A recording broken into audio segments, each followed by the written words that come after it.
a.m. to 3 p.m. Make your voices be heard. Call us, text us.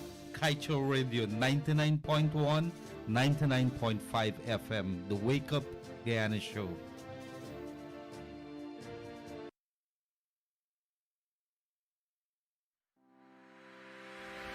Win $100,000 monthly with Sleepy Sanitary Pads. Sleepy Sanitary Pads are all natural and are made with cotton and bamboo fibers. It is dye and lotion free, hence no irritations or rashes. Sleepy Sanitary Pads are available in two sizes, ultra thin and thick. It is affordable and available nationwide. See press for details. Visit our Sleepy South America Facebook page or call us on 233-2473.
Yes, good afternoon. Welcome once again to the Wake Up Guyana Show right here on Kaieteur Radio.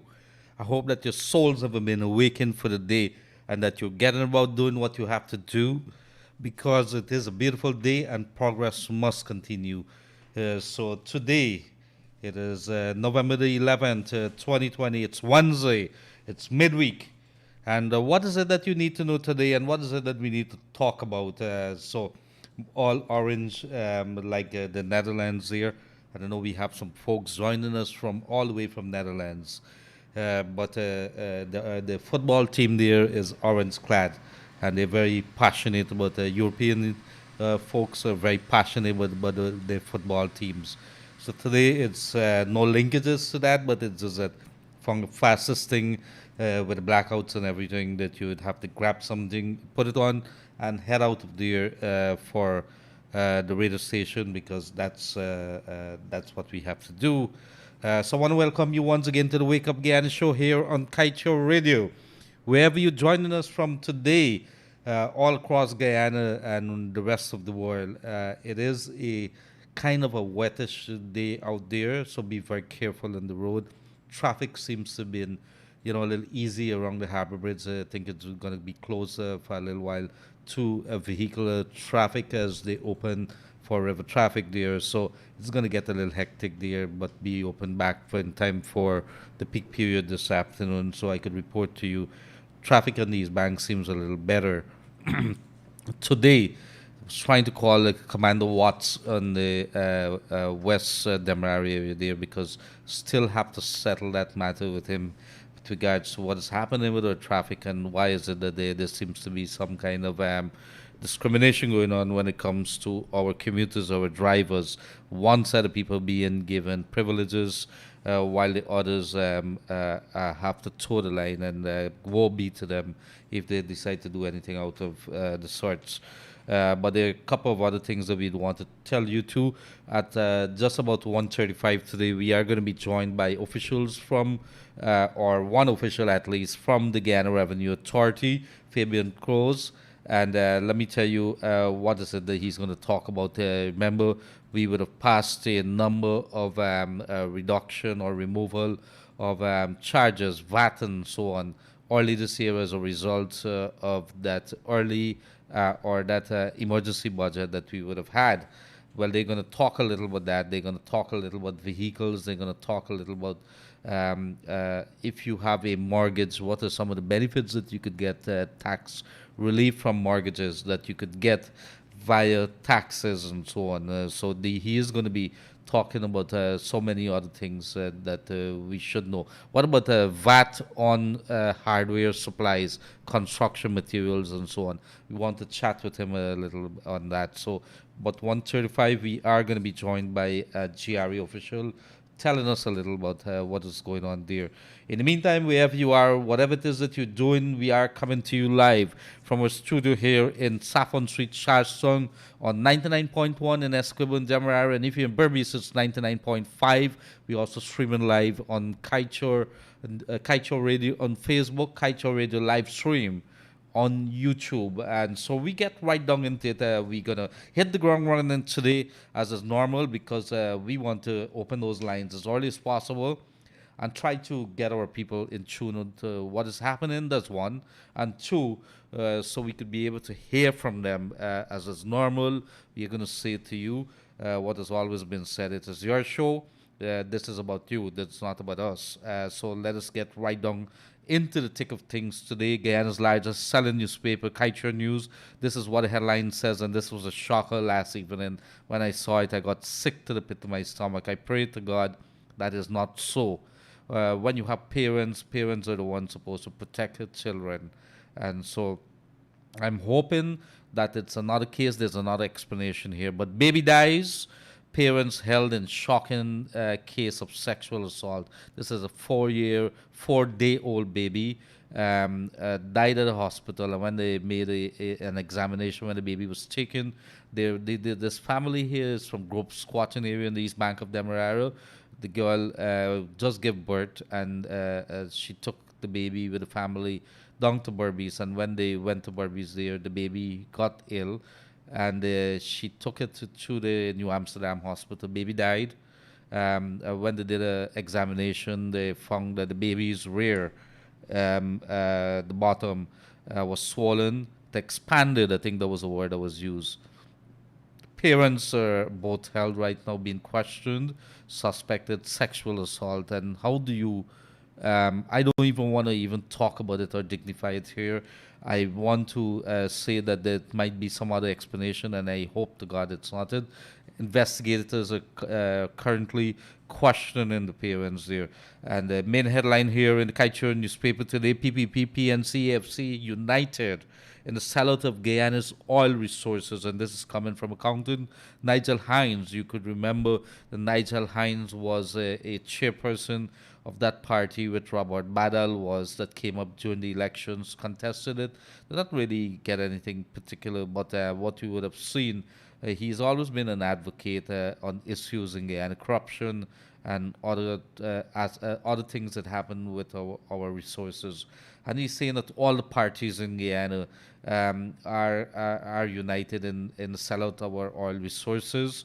So the number of the number of criticisms are rising right now when it comes to our natural resources and how it's being handled.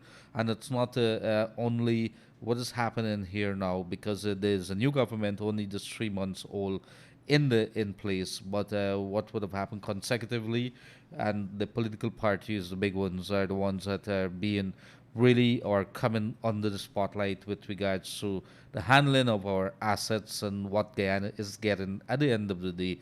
Because when you have assets, you have businesses, you want to see proceeds coming, you want to see returns. Returns are your profits. And so if you don't get that, then what kind of business are we in, and how are you managing my business?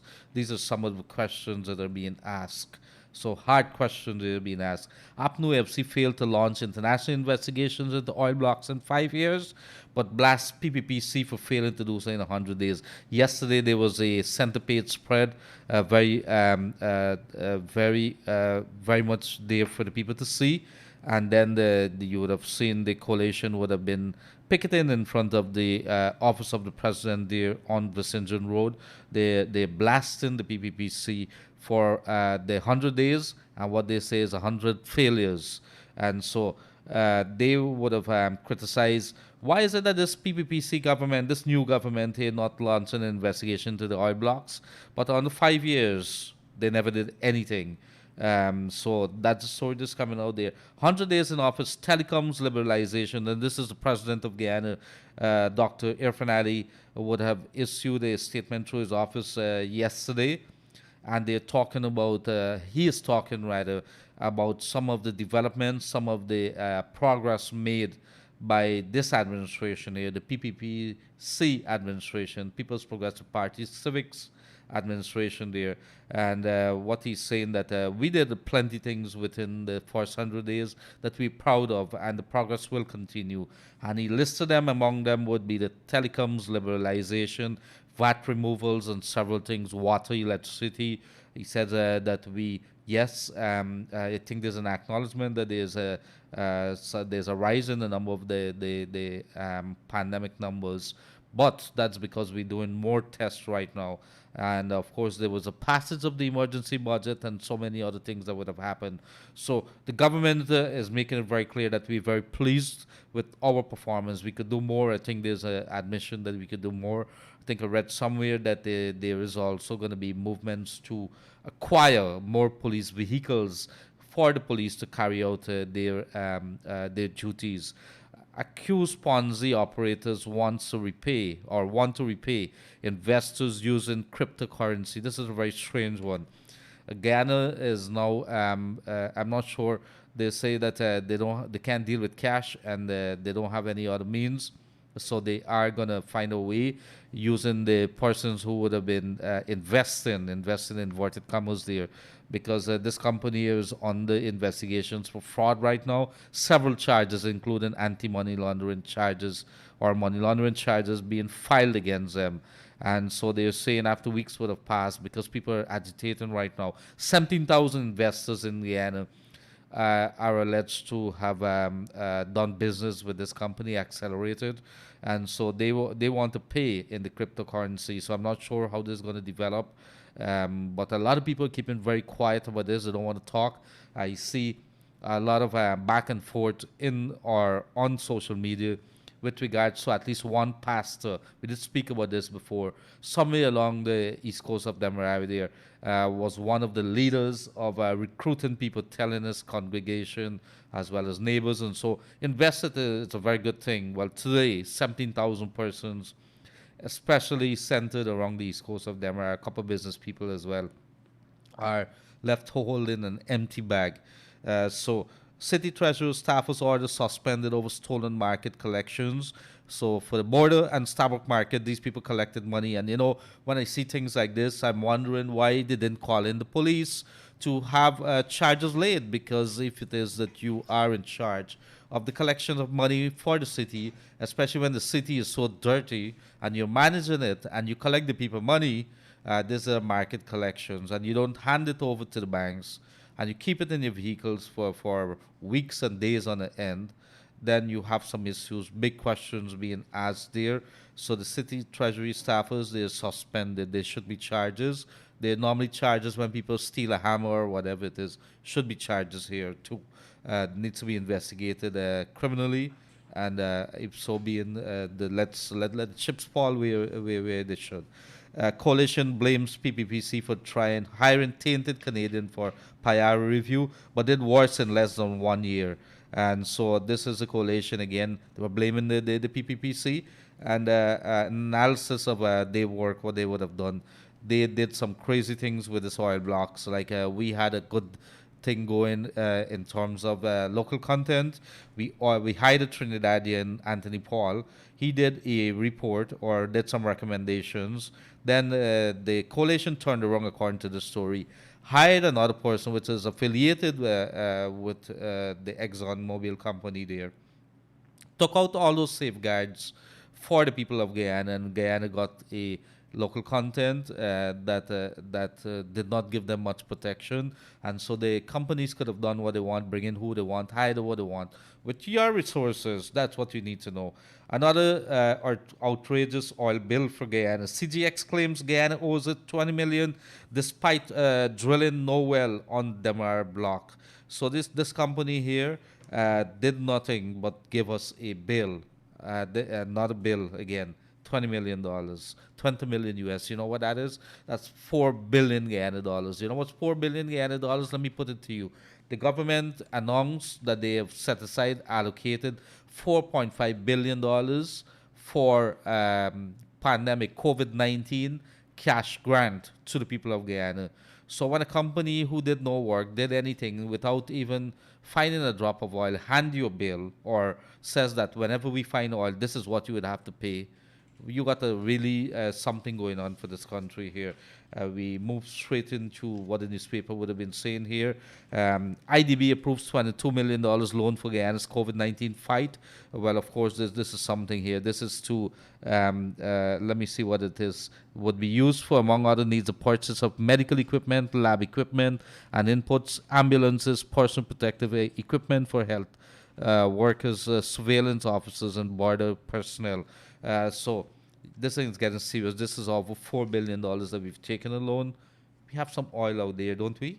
Why? I mean, this is what we're forced to do because we're saddled with a deal. It's more of the conscience of this company, ExxonMobil and its partners, who believe that they could ride on Guyana, cash in on all the good things, and not to give us a good deal or a better deal. So Trinidad police port officials probe shipment of vehicles to Guyana. Somebody, a contractor, was bringing in some equipment, vehicles, and it was stopped at the ports in Trinidad because they said the paperwork wasn't good. We are going to continue to follow the story here. Let me see what other things is happening here. Telecoms, well, the president did talk about 50% student turnout in COVID-19 hotspot region 1. So out of all the grade 4, grade 10, 11, 12 it is, students who would have turned out for the Cape CSEC, it's only 50% in region 1. And you know region 1 is a big place. This is another story that is getting us getting our attention. Regent Street fire linked to electrical circuit board. And so there's an accusation that this store on Regent Street would have had illegal, or it seems to have had some illegal or not, no permission granted for their electrical fittings that was there. Scores of Pomeroon families battle floodwaters. And so you see that there's about 300 families reported affected because of the heavy rains in Region 2 there, Pomeroon River. It's a very, it's a farming community there, so I hope that we get some help for those persons there. In the meantime, let me see what else is happening. 6 cases.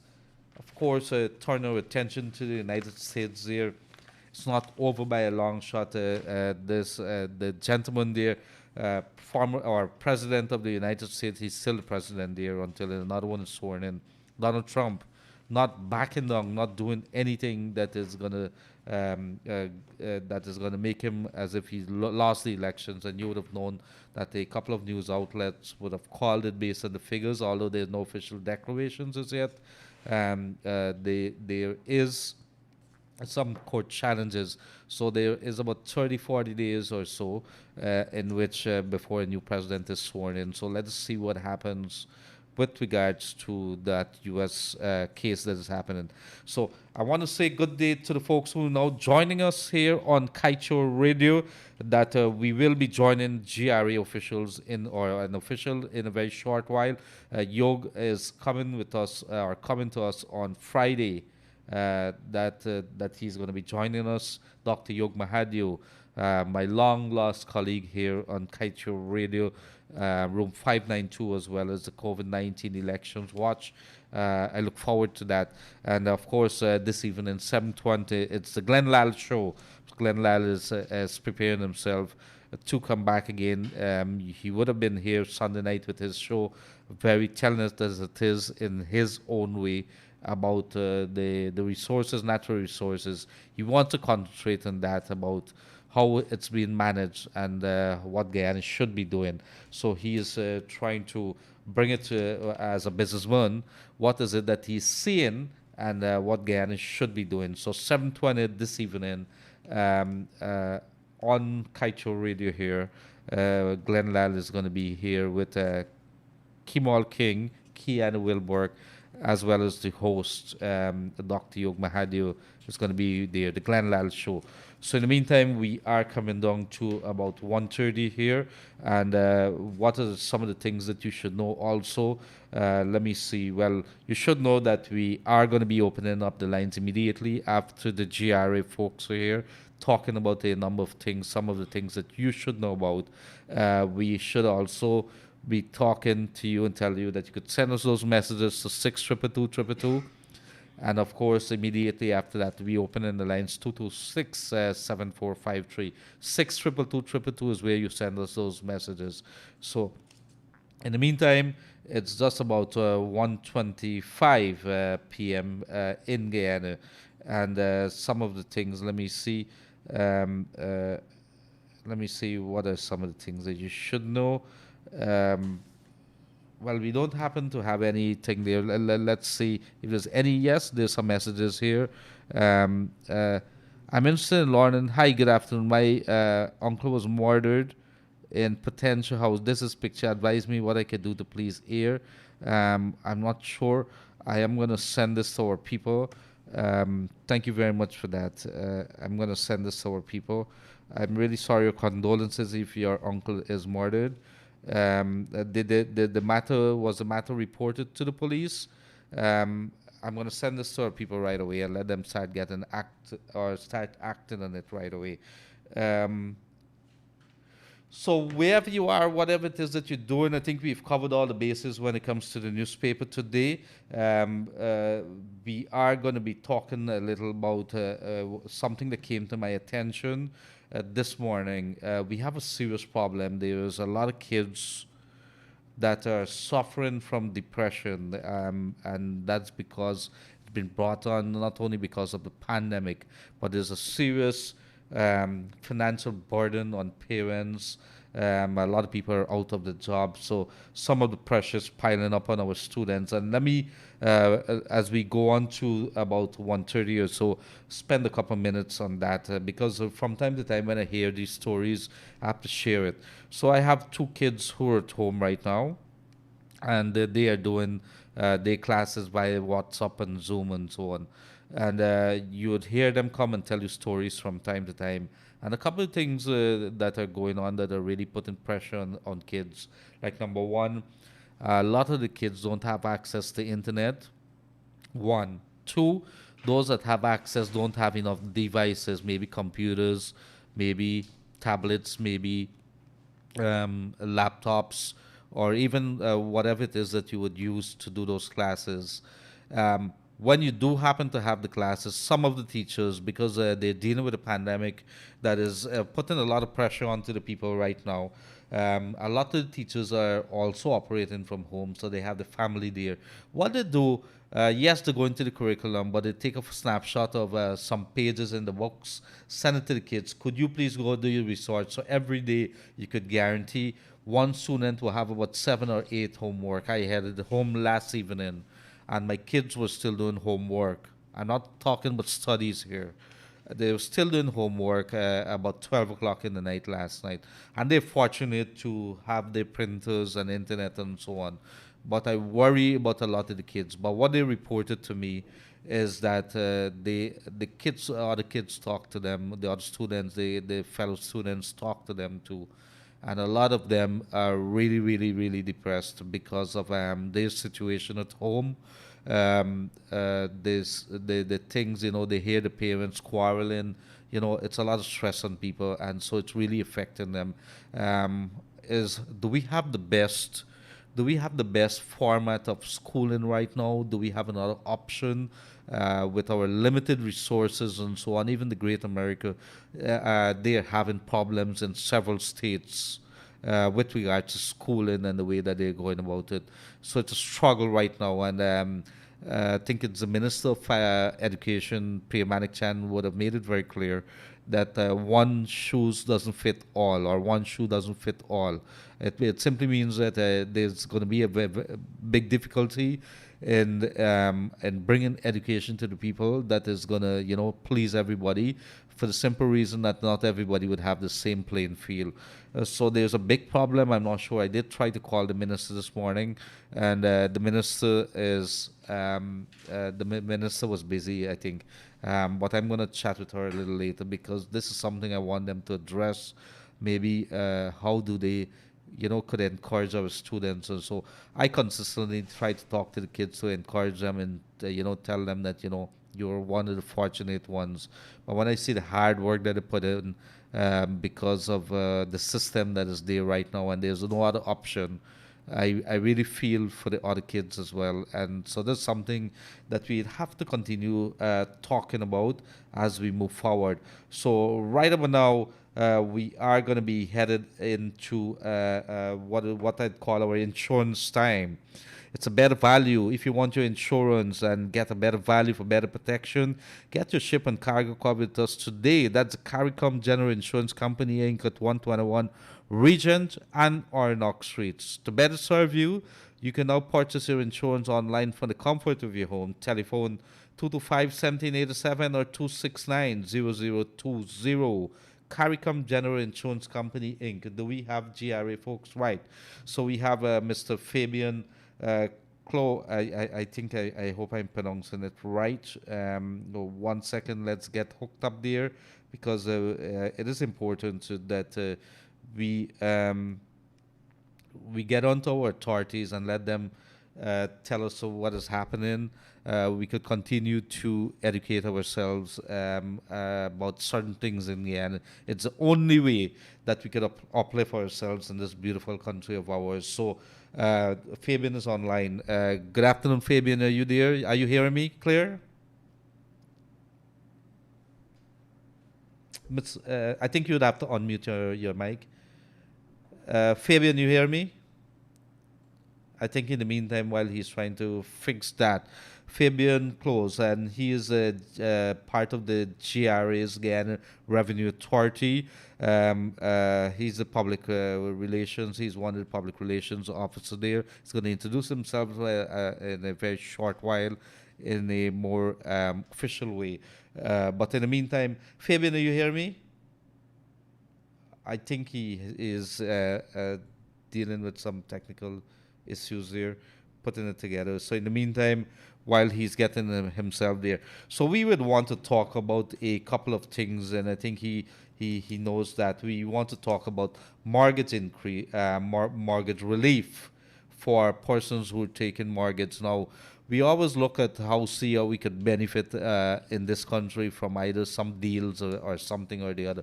If you're taking a mortgage, you could be able to claim, or you could be able to get relief in the interest that you pay. When you take mortgage, you would pay back that mortgage that you pay. There's a payment every month. There's also interest that you pay. Well, that interest, you could get a part of it or all of it wiped out because of some measures that the government have put into place. And this is not something new. It's been there several years now. And so GRA wants to educate our people again about that. We'd want to talk about the service of GRA, some of the things that you don't have to travel to Georgetown for, because there are other offices that you could visit. We would want to talk about some measures taken by the government this year when it comes to any some kind of help for the poor people of Guyana. So, Fabian, are you hearing me clear? I'm not hearing. I can't. Could you unmute your mic, please?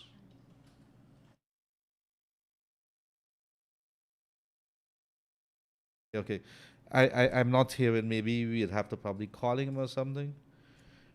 So in the meantime, while we are getting, while the boys are trying to get that there, let me read a couple of messages that are going to be coming through right now to our WhatsApp there. Hi, Uncle Leonard. This is Angelina Manny, grade 6 student, kindly asking for a tablet. Thank you very much, my dear. Leonard, the suicide rate has jumped tremendously since the pandemic. Suicide is not committed because of the epidemic, but from depression caused by the factors of the epidemic. In the New York area, so many families are without a job. No one is there to help the kids with the homework. That's why it's so critical for parents to spend time with their families. Thank you very much for that. Hi, Gildari. Good day to you. You're doing a good job. Bro, we Guyanese have to stand up for our nation. We have everything to develop there. And so let's be one in the fight for what belongs to us. Let's join hands.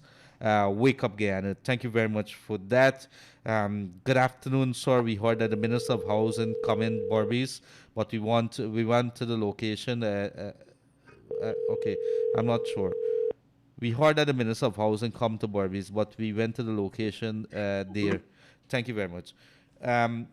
Fabian, are you there? Yes, I can hear you loud and clear. I hope you can hear me. Yes, we hear you very clear, loud and clear here, Fabian. Mr. Fabian Close, I hope I'm pronouncing your name correctly. And he is from the Public Relations Department of the Guyana Revenue Authority. And as you would know by now, everybody, at least if you're Guyanese, that the Guyana Revenue Authority play a very important role. And I'm going to hand it right over to Fabian, who's going to tell you a little about himself, what he does.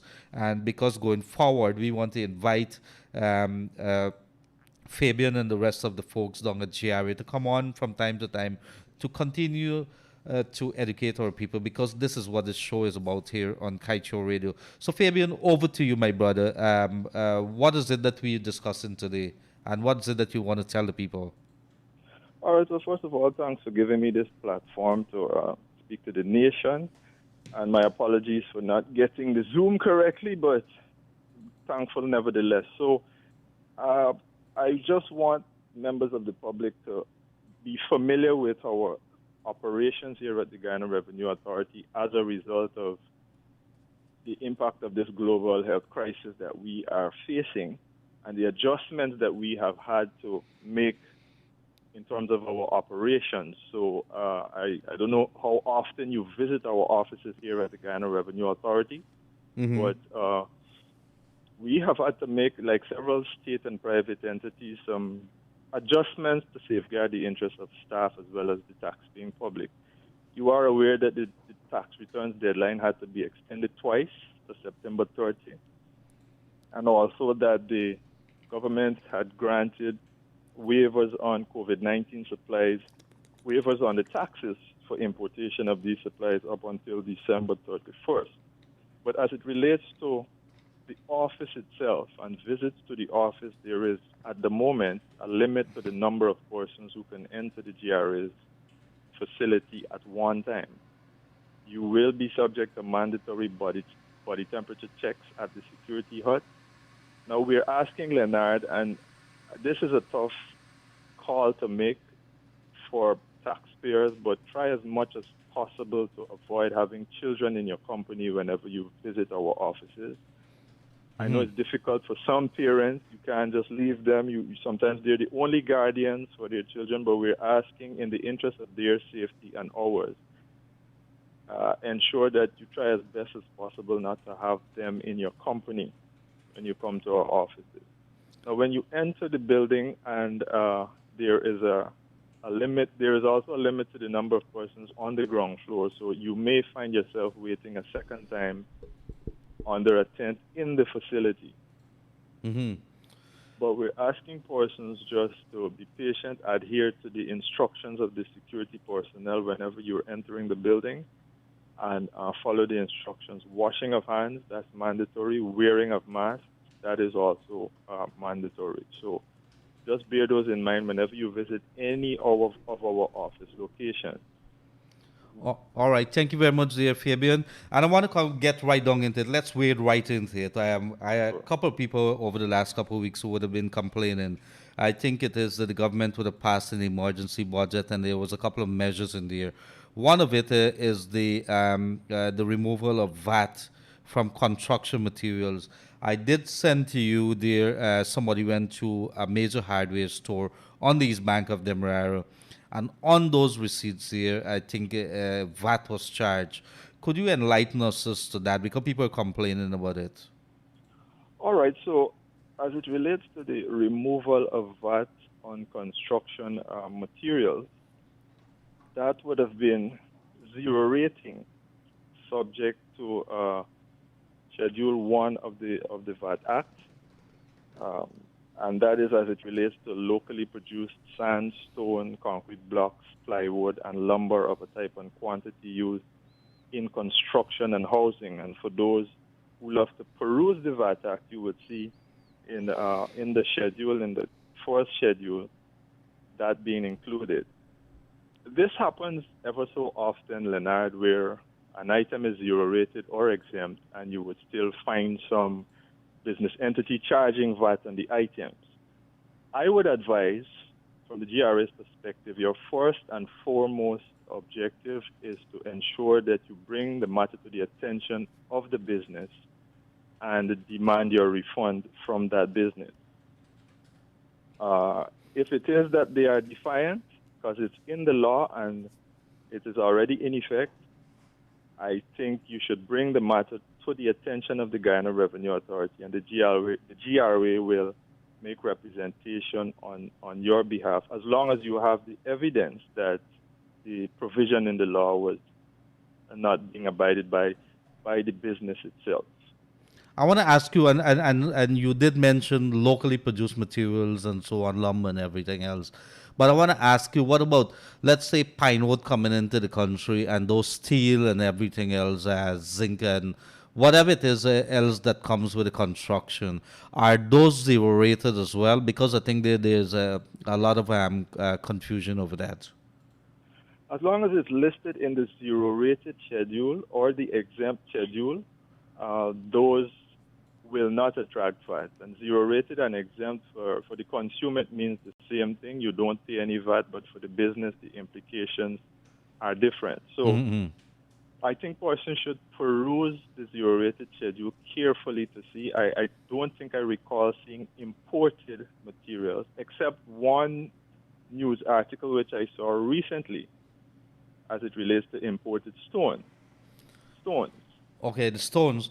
All right. If I could probably ask if maybe you would share that with me, and sometime or the other, maybe as early as tomorrow, I could probably read that to the people of Guyana with regards to what exactly is on that list, what you call in the schedule, the schedule there. Yes, And Schedule 1 of the Act, and it's quite clear, locally produced, and it specifies locally produced sand, stone, concrete blocks, plywood, logs, and lumber of a type and quantity used in construction and housing. These are zero rated. But as it relates to these imported stones, these were just mentioned in a news article, and when the Public Relations Unit sought to find out if there is anything in the official gazette to that effect, we didn't see anything. So at this point, we can't pronounce on imported housing materials, only that which is gazetted and which is locally produced, sand, stone, etc. all right, I'm going to get that schedule there and read it to the people. Now, there are some other things that we want to touch base on. Now, GRA has its headquarters on Camp Street, but there are some other outlying branches and so on. So what are some of those branches and things that you don't need to come in Georgetown? I live on the Essequibo coast. I'm just saying something. And I need to renew my license. Could I do that on the Essequibo coast? Okay, so, and the Essequibo coast, I guess you're referring to Pomeroon, Supernam? Yes. Oh, great. And do you travel from that location on a daily basis? No, I'm just saying something. I'm speaking on behalf of the people up there. Hypothetically speaking, yes. Great. So the Guyana Revenue Authority has, in addition to its headquarters here in Georgetown, what is referred to as integrated regional tax offices. And these offices are located in 8 of the 10 administrative regions of Guyana. The latest office to be established was in Region 1, Mabaruma. That office was officially commissioned last year, 2019. In Region 2, The IRTO, Integrated Regional Tax Office, is located at Anna Regina, just opposite the Anna Regina Police Station. In Region 3, there's an office at Caricom, which is just in the vicinity of the Agriculture Ministry's agro-processing facility. In Region 6, New Amsterdam and Corriverton. In Region 7, 2nd Avenue, Bartica.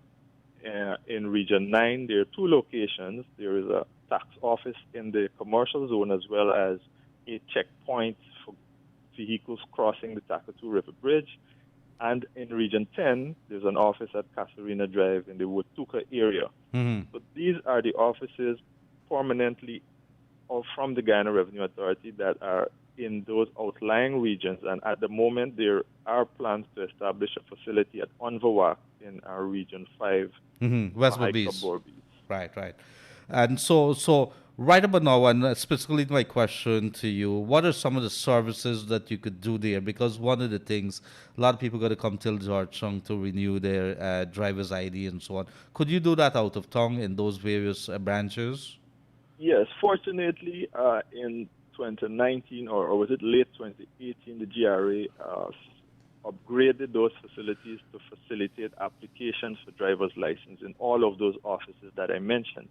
The only difference is the licenses are being printed in Georgetown in batches and dispatched to those locations. So if you apply there, which we are encouraging you to do, because what we find, Leonard, is that a number of persons, when they notice the waiting time is a bit longer than when you come to the head office, they leave from their locations and come all the way to Georgetown just to get their license processed faster. But what happens is that the office processes the license and send the applications via email to Georgetown. Right. The headquarters would batch print the license and send them back to the regions for distribution. And that, we try as much as possible to have that done within the space of 1 week. So if you apply this week, by next week, those licenses should be ready. That is the objective of having the IRTO, so that persons in those locations don't have to spend all of that cost and time just to come here, but just that we find a number of persons still prefer doing so. Okay, thank you very much for that. And if you're now joining us on the Wake Up Guyana show here on Kaieteur Radio, we tuned in with the Guyana Revenue Authority representative from the Public Relations Department, Mr. Fabian Close.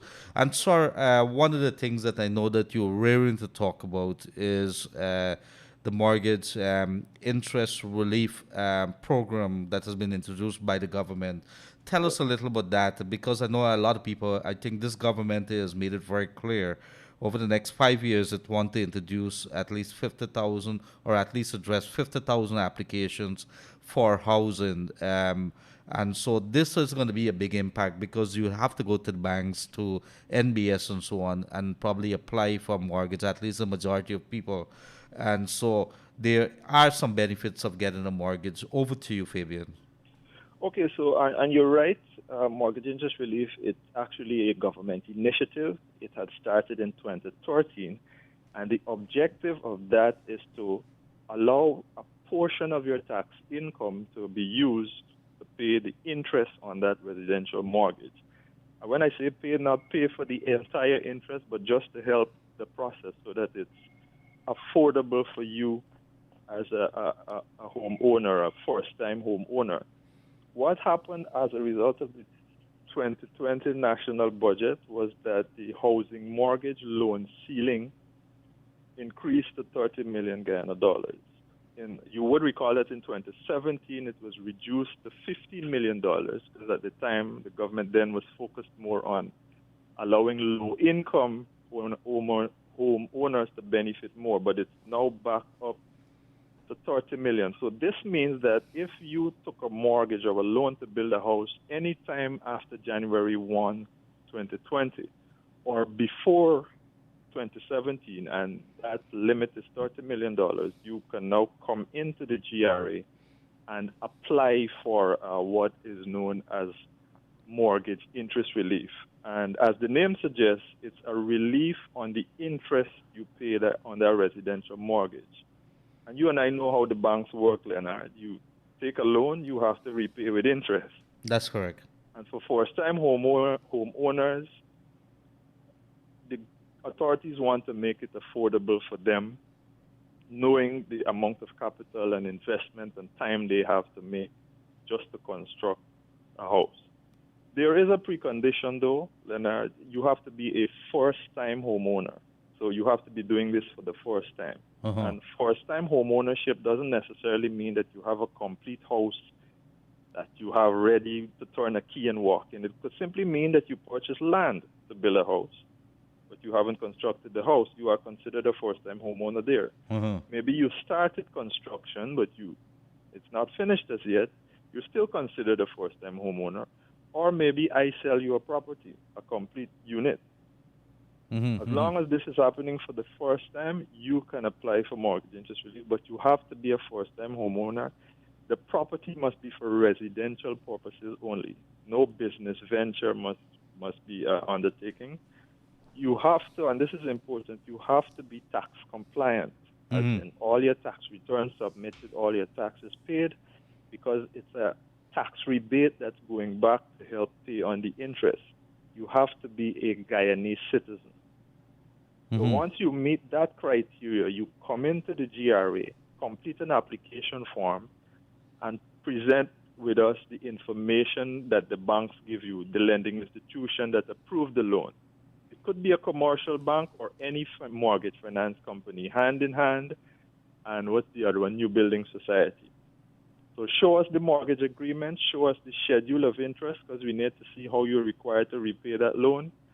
Show us the title or transport to the property. We need to see a bio data page of your passport, because as I said before, this is only applicable to Guyanese, a copy of your ID, and the GRA will process your information. And lastly, all your tax returns submitted, and the GRA will process that relief for you. There are many other sides to the GRA that we would want to talk about, and as we continue to talk to the GRA, like what we would have been doing with the national insurance scheme, we would want to invite you back, Fabian. Now, there are people out there who may have questions or have a complaint. How do they do it with regards to GRA? Because many things people call us here from time to time and says, look, I have this issue, that issue. And I'm glad that you're here, because I'd want to tell the people what are some of the things that we could say that they could do if they have an issue with GRA. Okay, great. So there are two platforms. You can send us an email via GRA Public Relations with an S, grapublicrelations@gmail.com. Just email us your question. And Leonard, the GRA has a tax advisory services section. There's a team of tax specialists there who can facilitate your calls on any tax-related matter, and they can even assist you if you are at the GRA and you're having a difficult time. The number is 227-6060, extension 1201 to 1204. 227 6060. 6060. Extension 1201 to 1204. Just ask for a tax specialist and let them know your problem, and they will be more than happy to assist you. I don't like how Fabian treated me a couple of weeks back when I went there. Who do I complain to? You can complain to the Tax Advisory Services section. Or you can even, if you get the chance, write the Commissioner General.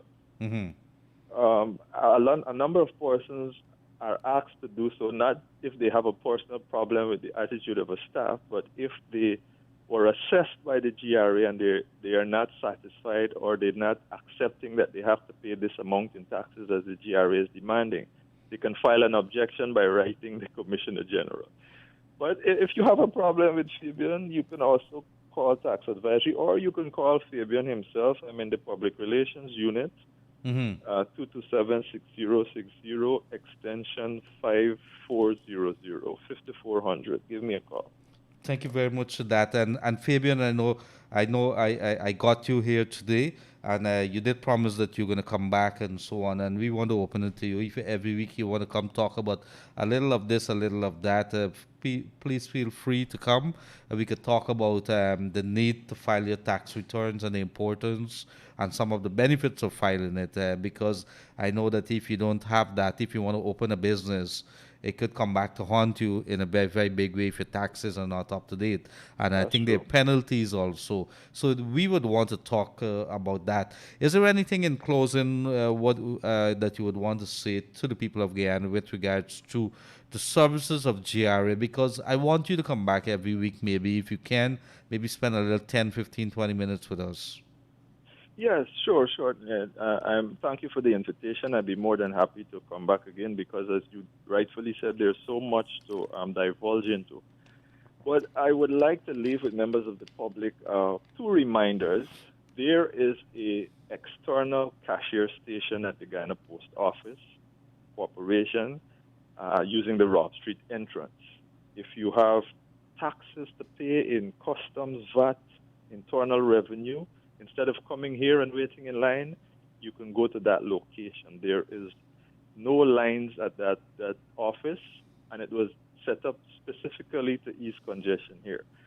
If you're dealing with registration of motor vehicles, if you're purchasing a motor vehicle license, if you have to inspect your vehicle, or if you are updating your registration, let's say you sell a car or you change the color, we're asking that you go to Smythe Street to facilitate that process instead of coming here at the Guyana Revenue Authority's headquarters, again with the aim of easing congestion. And I mention that because even though these offices are open, we still have a number of persons flocking to this location when these two offices that I mentioned can facilitate you in those regards. Thank you very much, Fabian. And I think Karen Smith is on our program right now, and she wants to ask a question. Is there a minimum time that you must remain in your first home with the first-time home buyer program? Well, I presume she's talking about the mortgage interest relief program there. No, there's no limit in terms of time you can remain in a home. We look at the fact that whether or not you are a first-time homeowner. So if this is happening to you for the first time, even if you took the loan, even if you are applying now but you took the loan years ago, you can still submit your application to the GRA. Thank you very much for that, Fabian Close. And he is from the Public Relations Department at the Guyana Revenue Authority. Fabian, you know my number, so whenever you're ready again, I'm hoping as always next week that we could bring you back. I'm going to try to get some of the questions from our people so they could be able, we could be able to raise those issues. I think to bring it all in a nutshell, what he's saying is that you don't need to come to Georgetown. Like one of the big things, the big takeaway, don't come to Georgetown to apply for your driver's license. You could be able to do it right within the branches within your area there. And all areas have branches except which area, Fabian? Except for Region 8 and Region 5. And as I mentioned earlier, we are setting up an office at Onverwak, Right. next to MMA ADA, so that's coming soon.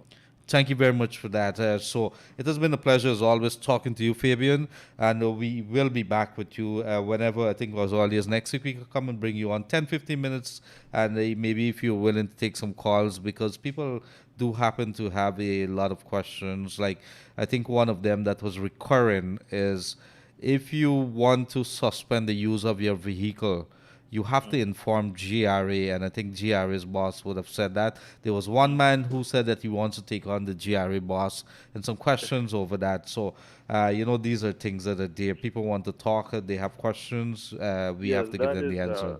That is a main one that a lot of persons are not familiar with. It's a provision in the Motor Vehicle and Road Traffic Act. So if your vehicle is down for a few years, you need to report to the license officer so that he can suspend or pause the transaction. Otherwise, the fee is annual. So if you don't pay for 3 years and we're not familiar that your vehicle is down, the next time you come to purchase your vehicle license, you will be asked to pay for those back years. So the thing people need to understand, the GRA acts in accordance with the law. And once the law provides for it, then we have to administer. So But Thank. like you said, we will Uh-huh. talk some more.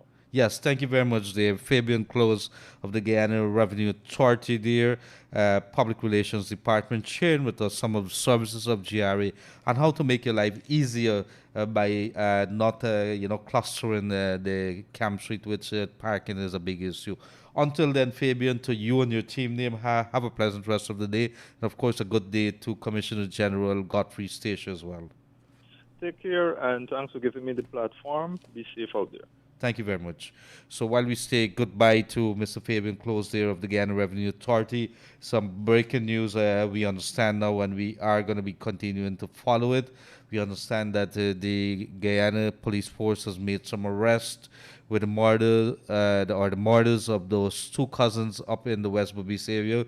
You can recall recently it's Isaiah and I think Joel Henry, the teenage cousins, murdered, bodies dumped in a coconut farm in West Bobis, sparking protests, and the government turning to call in international investigators, and that case remains unsolved until now. Well, at least I think the police believe that they have a break because they put out a $3 million reward, and they have been able to make some arrests right now. So they're questioning those people. Let us see how that develops. We will continue to follow that story. The arrests made in the West Babis murders, and you could recall it sparked a couple days of protests up there. From time to time, you'd see some kind of agitation, anger by the family that were pointing to several things. Some it even bordered on the line of ridiculousness when it was pointed to be political in its very nature. So we will continue to follow that. In the meantime, we are headed on to just about 2 o'clock thereabouts. And let me tell you, it is your insurance time. A better value for better protection. Get your ship and cargo covered with us today. Caricom General Insurance Company Inc. at 121 Regent and Orange Streets to better serve you. You can now purchase your insurance online from the comfort of your home. Telephone 225-1787 or 269-0020. Caricom General Insurance Company Inc. And so it is time to take our people on 622-222. You could also send those messages, call us on 226-7453. Do we have a call online already? Yes, good afternoon, caller, you're on the air. Go right ahead. I think we would have missed that. We will be headed straight into... can you highlight the story of the baby that was molested by her own father? This utter nonsense of why aren't you hearing you emphasize on the serious matter? What is happening in this country is very upsetting for all of us. I did talk about that a little earlier. It was a story that it has been investigated. At the moment, they held up the parents, and it's just 4-day-old baby, infant, just born. There were some questions over the circumstances when when the doctors checked that little infant after she would have died.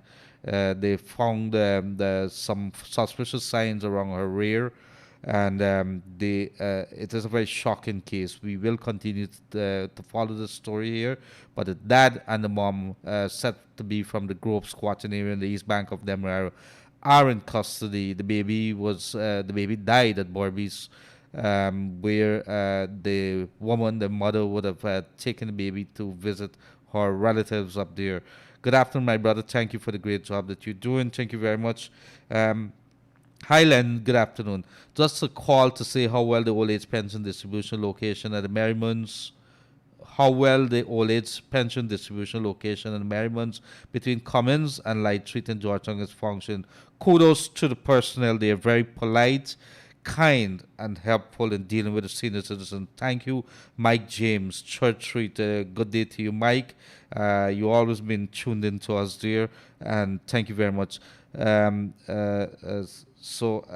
the meantime, let us see if before we head back to the lines again, Leonard, we have a problem in the Hubu Coca operators where the coca, let me see, blow every tide. We want to know if the agriculture minister is aware of this. We have more than 100 farmers suffering. So this is the Hubu Coca, Hobokoka. I'm going to send this to Minister of Agriculture, Zulfi Mustafa. So I'm going to send that to him in a very short while. And they're asking 100 farmers. Do we have a caller on air right now? Yes. Good afternoon. Good afternoon, caller. You on the air? Hi, good afternoon, Mr. Galari. How are you, my brother? Good afternoon, sir. Go ahead. Alright, so I'm starting with CRE, right? Uh huh. If you got a CR, somebody got a CR and the person died, and the CR happens to sell, right? But the only document the CR has is the original revenue registration. How can we deal with that? Get start out the transfer. What is the question? If it's sold, the person died, and there's Yeah, only the a. person died. I actually buy this car as it is, right? The car is not a scrap car. The car is a very good car. Driving car. One fine car, I don't like this car. Right? But of course, only have the death or key along with the registration. On what basis did you buy the car? From who did you buy the car? The doctor. From the daughter? Yeah, but she didn't have the ICR or the document. No, but on what authority did she sell it? Even though you're the daughter, the son, or so, you just can't sell something. She must have either she was given to be the executor of the will or something. She must have used something as it. That's fine, and all something. Okay. What's the question? What's the question you want to ask? How can the car transfer? But that's why I'm saying the car cannot be transferred if she doesn't have the authority to sell it.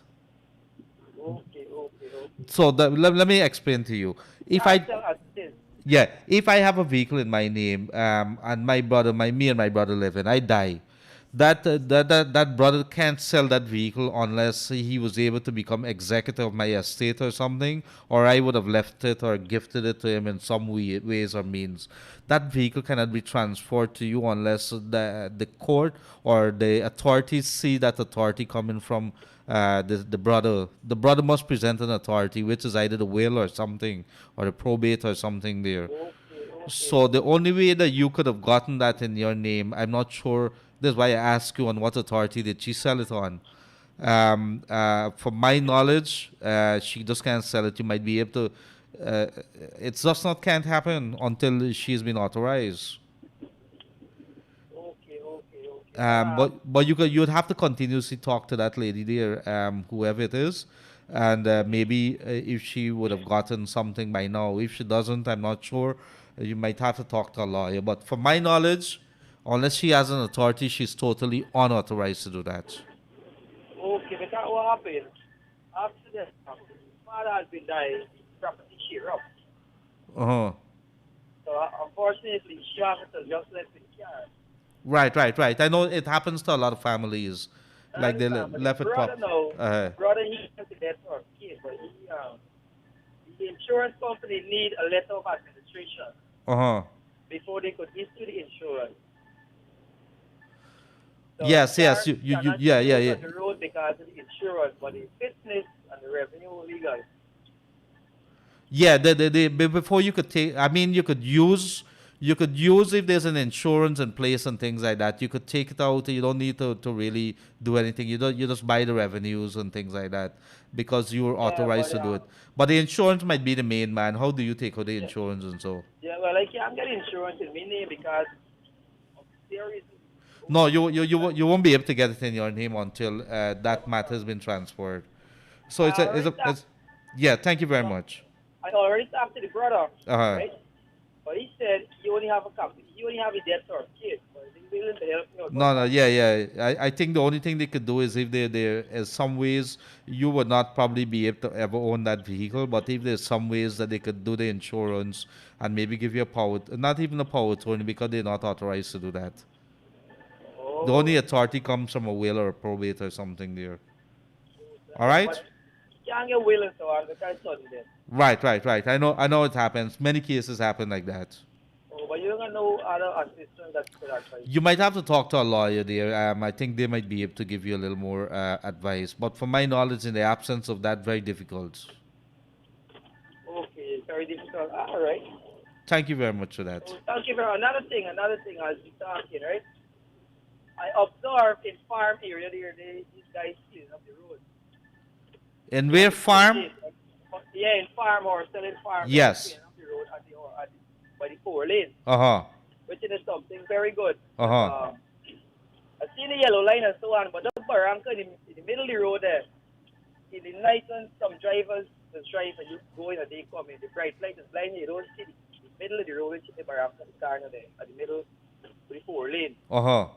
So if they had planned space in it, it would be good. Yes, I think, that That's a is little Bank Road. advice. I don't know if it's right or I wrong. drive on the East Bank Road, and it's because I know it very well. I live up there.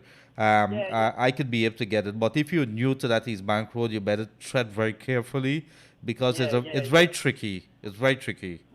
Yeah, concern the safe friendship area. A lot of patrol, my brother. A lot of patrol. Yes, I did send it to the authorities there, and so I'm going to follow up again with that.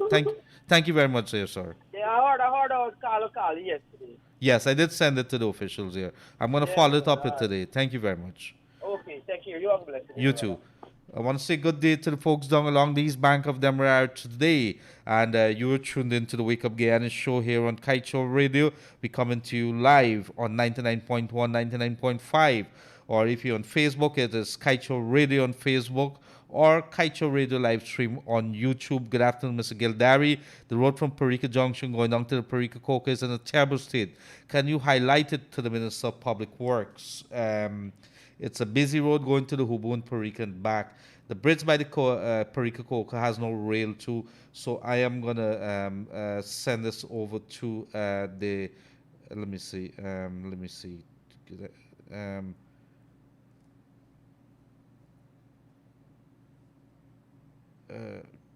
Forward 1 second. Do we have another call on line here? Yes, good afternoon, caller. You're on the air. Go right ahead. Hi, good afternoon, Mr. Gildari. Good afternoon, sir. You know something about me? What about you know? This man from Donald Trump lose the election Uh-huh. and I claim the dead man vote. This man just like a Granger, the dead man vote. Somebody did point out some similarities, similarities to the Guyana situation. Yes, same thing with Granger. He don't want to hand over power until yet. He want to go court and all this. Listen to me carefully. There is no description that they said this thing fraud and that thing fraud. All the governor and all the people they judge them, that they charge some of the case. Mm-hmm. And now you want to take away all these people's benefit that medical care or give them and all these things. Let me tell you something. It's a serious thing, but something I want to ask you. Does the world market have to play with Guyana? Does the world market what? Does the world market, Uh-huh. right, Uh-huh. has to play with Guyana? Play?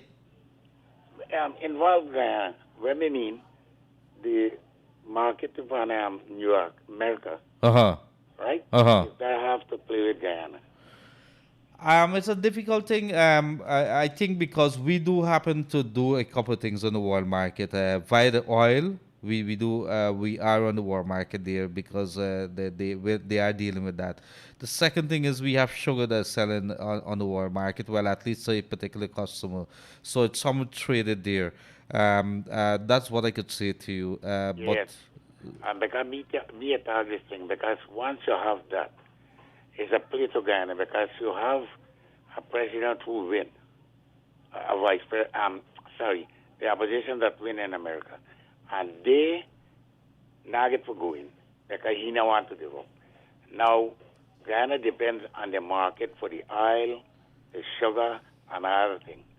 So Guyana, the world market have to play with Guyana because Guyana got to involve in these things. Mm-hmm. And people in this country not understand that. They say, Guyana not to do this country. He has to do with this country. No. When America sneezes, we catch a call over here, and especially, we selling, we a big trader with gold and so on, all across in Canada and Europe and so on. We sell a lot of gold. We have shrimp. We have fish, a lot of fish that we sell overseas. I understand all this, but some people up there, no, Danaga would do it, Guyana nothing. If you not Danaga would do it, Guyana nothing, brother, then your things can't go in your country. Yes, it is. Well, I hear what you're saying there. I think the point that is going to come out of all of this at the end of the day, that all countries around the world, whether it's the United States, whether it's Guyana, you don't exist by yourself. You have some Yeah, kind of but I connections. understand. And I collect me $25,000 share housing scheme. You collect it? Yeah, this morning early. Thank you very much. I hope And I that you take feel it and good. I buy grocery Yes. with the $25,000. Was there a lot of people? Did you hear any complaints or any issues happening? No. Around the area when Which you live which in area is there, this? nobody back. But Which the area? Sunday, everything was smooth. Which area is this? Share housing scheme. Thank you very much, sir. Have a pleasant rest of the Yeah, day. man. Yes, Man. until. Um, so the person is asking here, good afternoon, my brother. Thank you for the good job you're doing. I have a couple questions to ask, but I'm not getting through to ask you on the air. If you could please give me a call. Let me see. Okay, I'm going to try to see if I could do that. Thank you very much for that. Good afternoon, Leonard. This is what a man is doing on Third Bridge. Let me see. This is what on the Third Bridge Grove. This is Third Bridge Grove. Somebody, yes, I know this area here. There's a man who's building blocks at the corner by the Third Bridge Grove, and people are complaining about what is happening. I think not too far from there is a police station, and the way that's blocked up and how it's given, it seems to be an environmental issue there. Third bridge in the Grove housing scheme in the East Bank, Demerara, right next door to Diamond there. People are complaining about how one business person is blocking up the area. Hello, Mr. Glenn Lall. I fully support Mr. Granger. He gave to the guy, and he's a kite and the high cost of living. Now, President Ali is giving us $25,000, and that is so wrong. I think this person is meant to be sarcastic. So one other thing. I don't come in between you. Okay, let me see.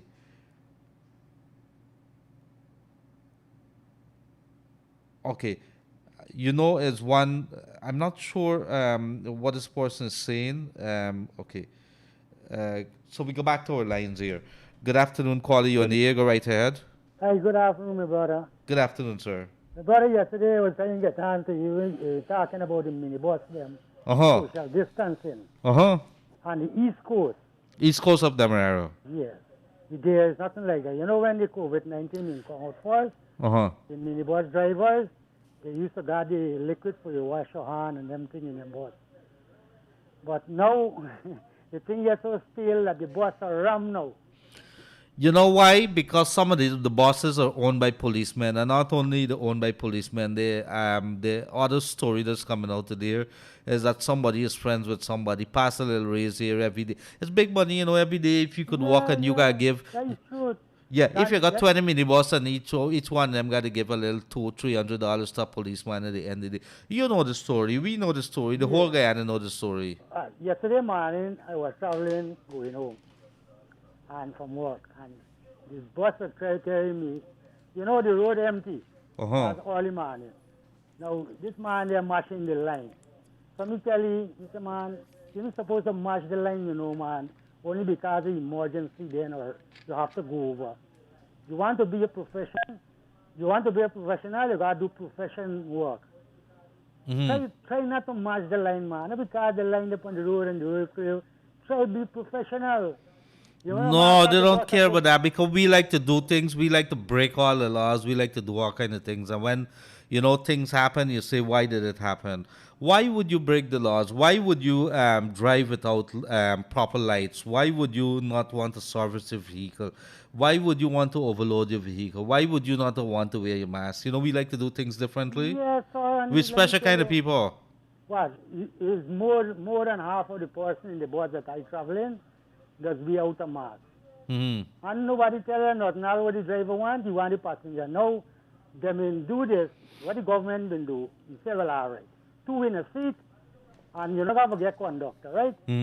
But now they load the bus and still not have a conductor. They play the music so hard, if you're at the back seat and tell them to stop, you pass away. We're gone. One morning, I suppose about 10 more, he tell me till a Golden Grove. By the time you hear me. Yeah, because there's a madness that they keep doing. Yeah. All right, we continue. We will have to continue to expose them and name and shame them. Like I said, don't be afraid. Y'all take pictures of them and send it to us and let us name and shame them, huh?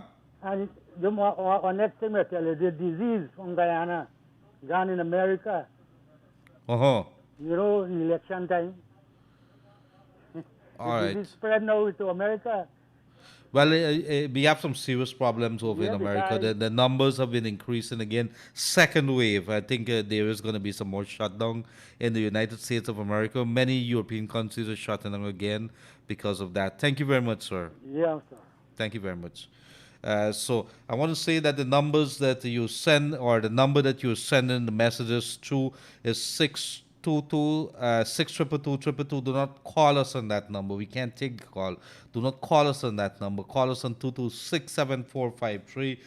Thank you, Leonard, for hearing our problem. I wish if you could add a little more to it because it's an emergency. We have a lot of produce in the back dam spoiling.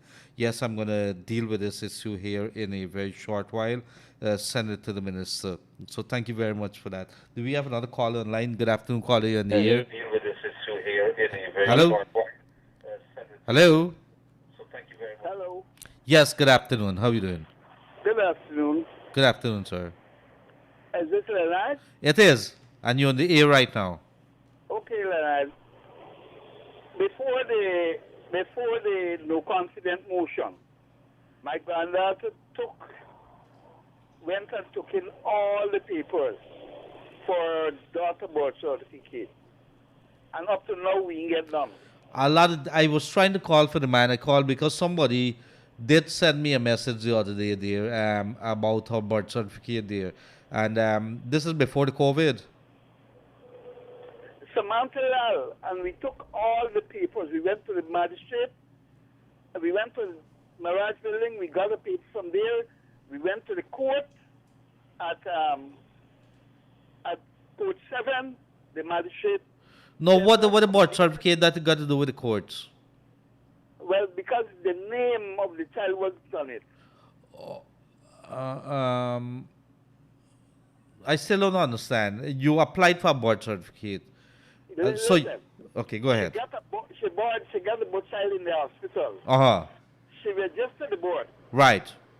but she did not put her name on the birth certificate. Uh-huh. You know, on the registration, she didn't put the child name.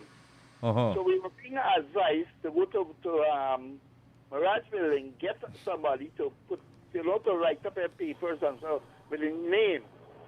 Then we went to the magistrate's court Yes. at Court 7. Uh-huh.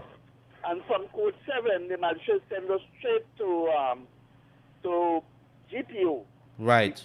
We took all the matters there to GPO. The papers from the magistrate court, Court 7, straight to the thing. Now every time we went there, every time we go there, it isn't finished. Every time we go there, it isn't finished. Every time we go there, it isn't finished. When last time you went there? Last Monday. Last Monday. And the lady is being transferred from there. She took the money for 2 copies and everything, and up to now, no birth certificate. I don't understand that at all. Here, what you're gonna do for me? There is the general registrar. I think the registrar is a gentleman. I can't remember his name at the top of my head there. And I was trying to call him whole week last week because a girl had an issue. I think she applied for a birth certificate since about 2 years now. I can't get it, and I can't get onto the gentleman here. But tell you what, if you could go in, did you have a chat with him? Did you go see the man, the registrar? No, I didn't. Every time I go there, they tell me to go to the end at the building. Yes. And go in, and the woman is there. She says it isn't finished. No. Well, what were you going to go back? You're going to go back, Yeah. take all the documents, and go see the registrar. There's upstairs. They have it in there, Mr. Leonard. They have all the documents in there. No. But here, this is what I want you to do. You're going to go see him, the registrar. There's a right upstairs, still upstairs on GPO there. Go tell him that you spoke with me, and I'm going to try, as soon as I get down there, so I'm going to try calling him back, because I did try to call him yesterday, and he wasn't there. I'm going to try calling him back, you go into him and tell him that I sent you. And let us see, let him give you an explanation why it's not finished and why it's taking so long. Instead of just... You know who's speaking to you, though? No, sir. Jennifer father. Jennifer from where? The girl that died in Katrina. Okay, okay. Thank you very much, sir. Thank you very much. Yes, sir. And thank you for your help during that time that I was in distress. Thank you very much, sir. Yes. Good. I will do that. I will do that this time. I will go straight to the registrar and Yes, go straight to him. Tell him that you spoke with me. You spoke with the Kaieteur Radio, and we ask that he intervene and see what is the issue. I can't see that you're taking several months to prepare a birth certificate. That's madness. that's before the no confident motion, you know. Yes. Oh my God. This is even 2 years back. Yes. All right. Going back, and like the girl who's listening to with regards to that, go right in and say that you have spoken to me, and you guys go right ahead and do it. Okay. Well, thank you very much for that. Thank you very much for that. So you tuned into the Wake Up Guyana show here on Kaieteur Radio right now. I'm your host, Leonard Gildari. It is Wednesday. I think it is November 11, 2020. I'm not sure what you're doing today, but it is. It seems to be, the weather seems to be doing a little better. Good afternoon, my water pressure is low at Parfait Harmony Front, and this is months now. Yes. Couple of places has been talking about that, and I did send all these messages to the minister. I'm going to send them again whenever I get it. I said it, and I know they're handling it there from their end, because they would pass it on to the department or the GWI there for look after. So it's Parfait Harmony. I'm making a note of it here. Do we have another caller in the air? Yes. Good afternoon, caller. You're in the air. Go right ahead. Good afternoon, caller. Hello. Hello? Yes, good afternoon. You're on the air. Go right ahead. Yes, Mr. Galari, how are you today? Pretty good, pretty good. I really appreciate that.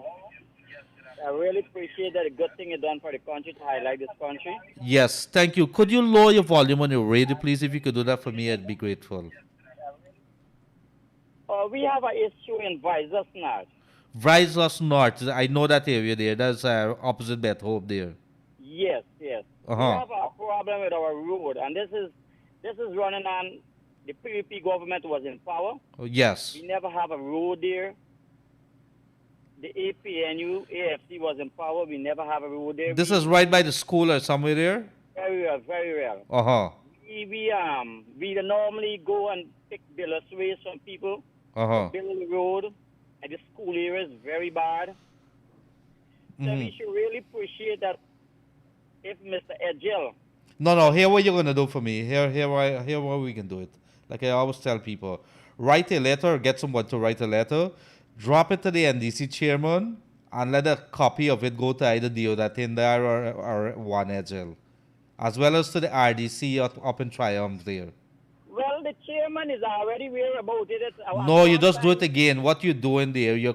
What you do it is put at the bottom, CC or carbon copy to the minister, as well as to the RDC chairman. I think Region 4 would be who? Daniel Siram. Yes, because actually, then the garbage. Now we are in the whole areas. Yeah, we have some issues. The NDC pick up garbage when they feel like. Since last week, no garbage pick up answer now, and tomorrow will be the next 2 weeks. Yes. From the NDC. You know the reason for that? We had a pandemic, but not only that too. I have always said, I don't think these councils really have an appreciation or an understanding of what are some of the functions. Because if they understand that they're supposed to be serving, you will not be having these problems. These are very stupid complaints to have. Because that's what you're there for. Mr. Leonard, we have one council by Harun Shah. He's really cooperating in the committee in Visas North. He come visit the site. But the NDC, when you make complaint to the NDC, the staff of the NDC, they speak to you like a pig. Yes, and why do we allow that? Why do we allow that year after year, day after day? Why do we allow that? Well, and that's the issue. We are allowing it because if we need to take place, the chairman needs to be changed, and we need to put things in our place. Right, and so there's elections coming up sometime or the other. When that happens, and you see sometime next month. Right, well, when elections comes up, we know what we have to do. But at the same time, these are things that, when you sit down here and you hear in the same complaints over and over, NDC not working, RDC not working. We have a city council out there that fighting like dog and cats. In the meantime, the city stinks. Exactly, Mr. They fight about all kind of thing about who take this, who eyes black, who hair straight, who hear Corley and the city stinks in the meantime, and you want to come to us and say, vote for me, vote for us, every 5 years, every 3 years, every 2 years, something got to be wrong with us, man. Okay, Mr. Gilari, take care and thank you for doing the good job. Thank you very much, sir. Have a pleasant rest of the day. So we are there about 2:27 right now.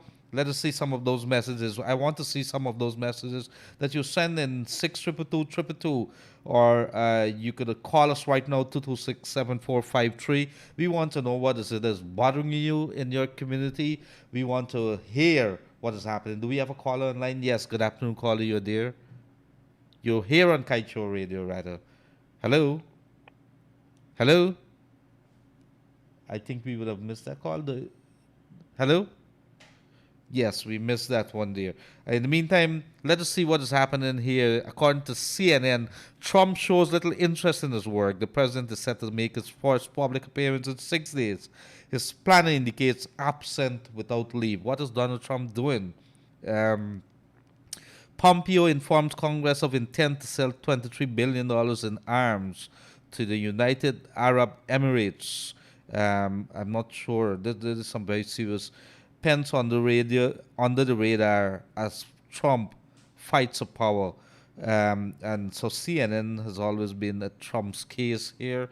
Let us see what Al Jazeera says with regards to Trump. Do we have another caller? Right. Yes. Go ahead, caller.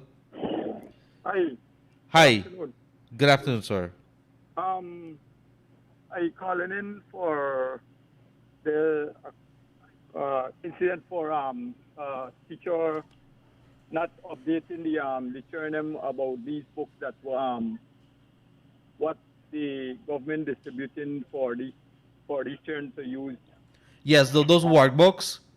Yeah. Yes. Well, what about it?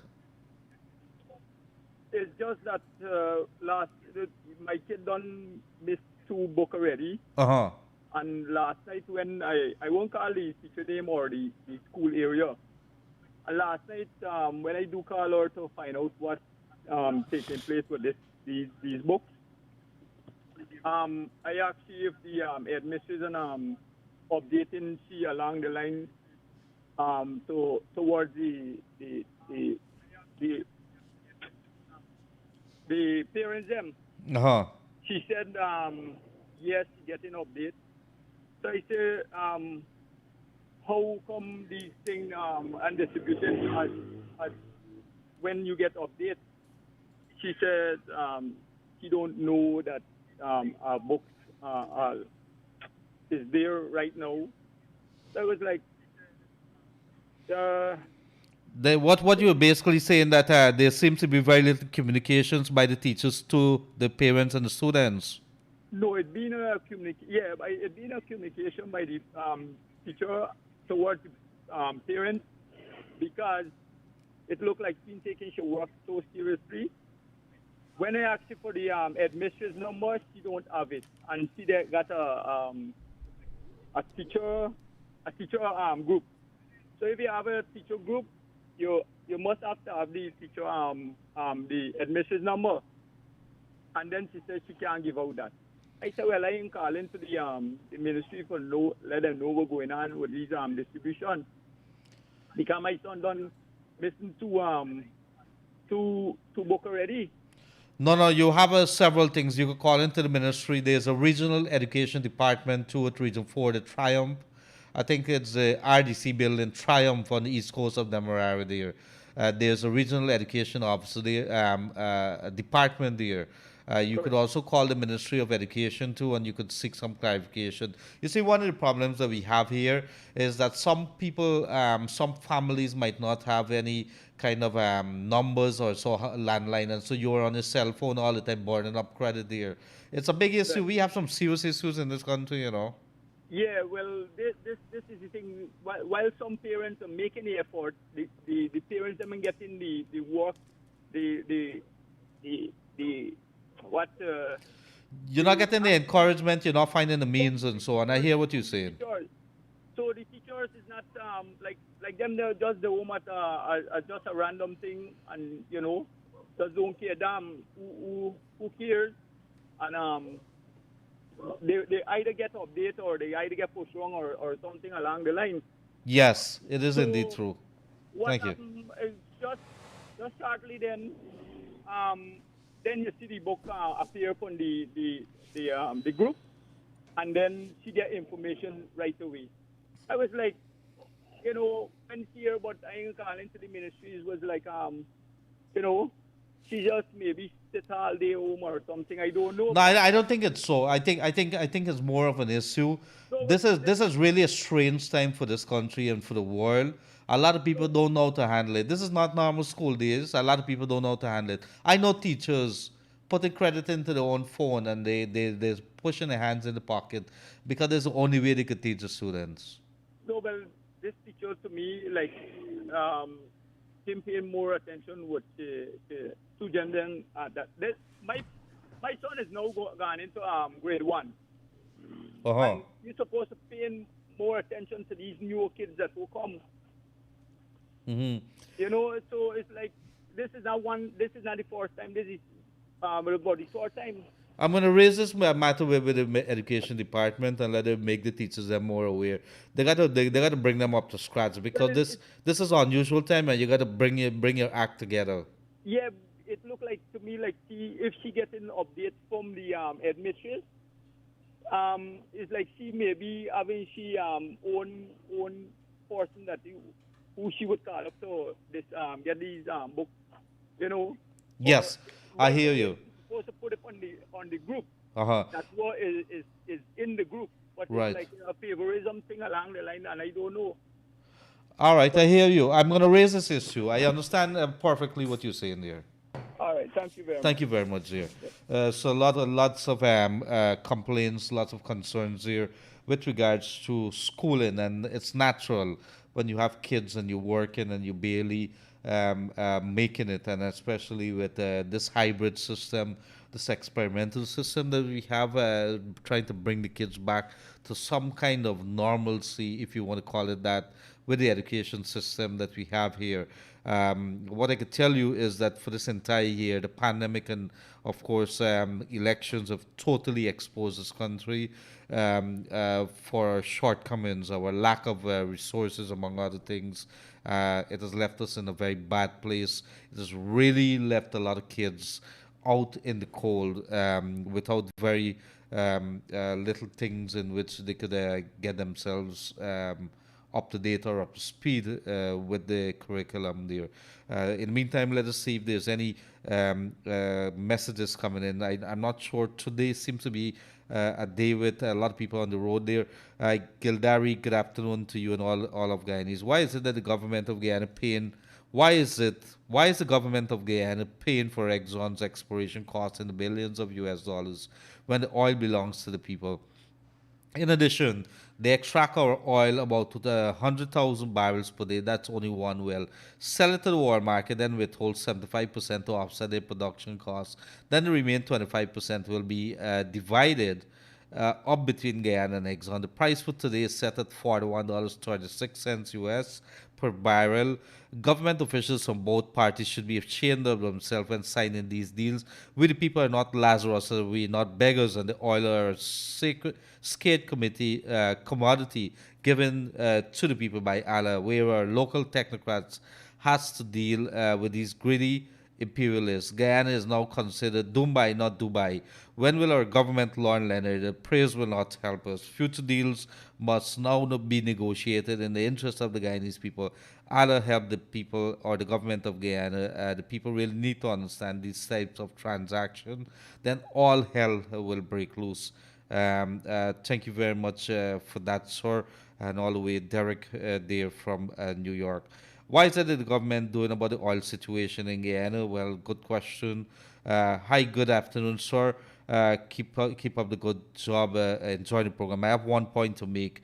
The HC car and minibus on the Escobar Road is charging $200 short drop, which when we used to pay $100 and $1,000 from Supernam and $700. Please help us. Hi, good afternoon. Okay, so the people are complaining there about the increases to what you're paying to the hire car and so on. So we hear that, and that's something that they've been complaining about too over the last couple of weeks. So, do we have another caller in the air? Yes. Good afternoon, caller. You're on the air. Go right ahead. Hello, good afternoon. Good afternoon, sir. Okay, maybe I make a mistake with this number. Sorry about that, right? Yes, thank you very much. So, if you're now joining us, this is the Wake Up Guyana show here on Kaieteur Radio. You tuned in with Leonard Gildari. We're coming to you live from our studio here. I want to say good day to the folks down in Berbice, Essequibo, and Demerara. Those are the three counties, right? And of course to the boys in the gold bush, to the girls, the ladies, the young ladies in the kitchen right now. And I mean that those are grandmothers and so very young people, very good cooks, and so they're.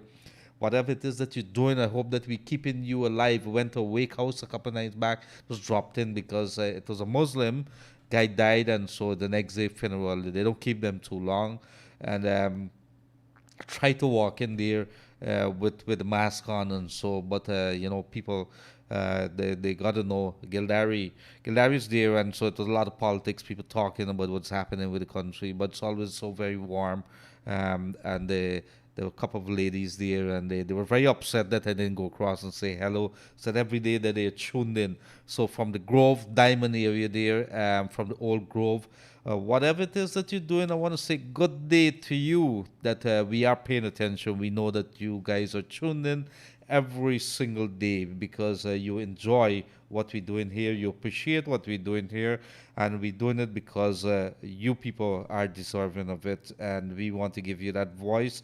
I hope that we're doing a good service to you people right now. So we have another caller in here. Good afternoon, caller. You're tuned into the Kaieteur Radio. Go ahead. Good afternoon, Mr. Leonard. Good afternoon, sir. As the one guy was calling last week concerned the highway going to Parfait Harmony with the stands, man. I don't know. With the what? The stands. The squatters are squatting from the main access road to go into Parfait Harmony there. I did send it. I'm going to send it back again, Parfait Harmony Access Road. I'm going to send it back here to the ministry again. Because maybe they did send it on to somebody, but I'm going to send it on to the Ministry of Local Government again. Because in the morning when you're ready to go in there, and you don't know who could step out behind them stand and rob you. Yes. Listen to me. That is a serious thing because for movement and people 2-3 years there. 2-3 years there, the government move them people 2-3 years after. The government can't move these people, you know. No, because we allow, and and I think we would have said it before, when we allow things to become like fixture, people are there and they're squatting, especially on reserves and so on. You allow them a couple of morning afterwards, you believe that they have a transport and title onto those lands. That's exactly what happened at Lane Avenue or the back. Yeah, because we allow these things here, and sometimes you wonder, this is what I'm saying. The government, the president, you can't blame the president for that. No government is in there. It's the NDCs. NDC, right. But they're there every single day. What it is that you're doing. Yeah. You have to do your work. Yes, sir. The next thing is about the good fashion squatting. You got some people who live in the squatting area. They block the main drain that whosoever lives between the middle road, they can't get access to drain water. Right now, you can see me place under water. Yes, and I know that area is very, very low. I'm familiar with that area there. Yeah, all right.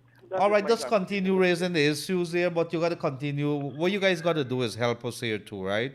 You happen to have a lot of power. Raise this matter with the NDC, and if you see that they're not listening, you write letters to the newspaper, you write letters to the minister, you write letters to the regional chairperson. Yes. Somebody got to be listening. Yeah, because we're going out to work.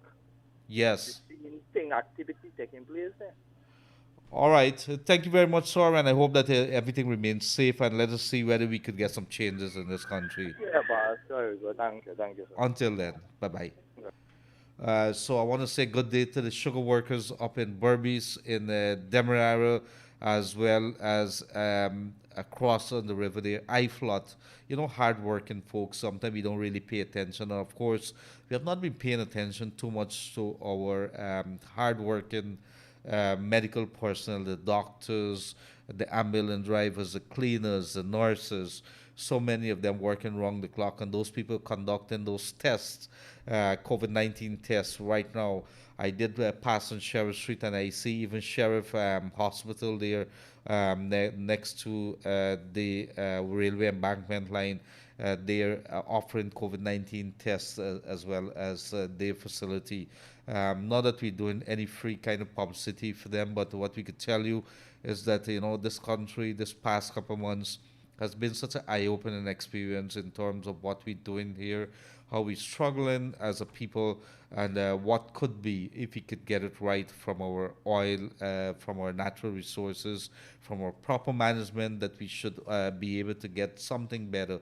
100 days in office, how has this government done? Let's continue to talk about that, because at the same time, you would want to ensure that you hold the feet of the government to the fire as well.